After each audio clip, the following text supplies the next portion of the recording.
Dear Diary, it has occurred to me today that my dearest human has never sniffed my backside. I must bond with him in different ways. Like my father always used to say, if you want someone to look you in the eye, make sure that your mouth smells exactly like your butt.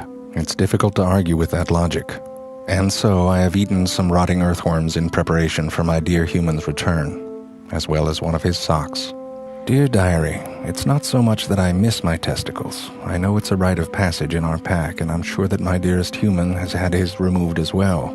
But when that one bulldog comes to the dog park and parades his testicles around, I can't help but notice how Ginger looks at them.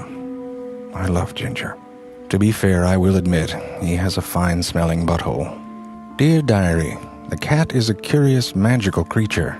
It's as if a teddy bear mated with a cactus, and it's much less fun to play with than it would appear. And yet it poops delicious candy into a box of pea-flavored sprinkles. Dearest Human guards these treats jealously, often harvesting them into a barrel. But I will admit that I sneak one from time to time. They are delicious. Forgive me. Dear Diary, this is the 733rd day that I have tried to test what Kat swore to me was true.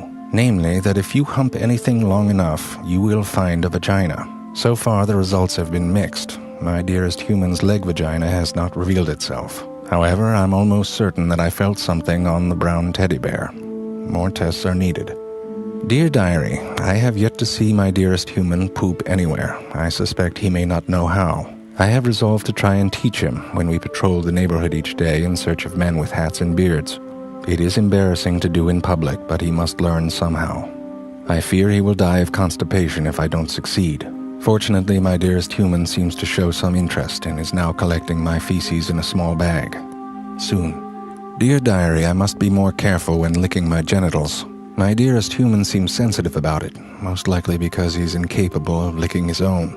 As always, I am in awe of his ability to be so noble, despite what I can only imagine are filthy, filthy genitals. He hides them every day. Dear Diary, today I have added a fourth circle to my pre-pooping ritual. As before, the first circle is to verify that I do in fact need to poop. The second is to check for gremlins and men with beards and hats. The third is to re-verify my need for pooping. And now the fourth is to honor my newly deceased toy. Stuffed llama, rest in peace. I didn't mean to shake your head off.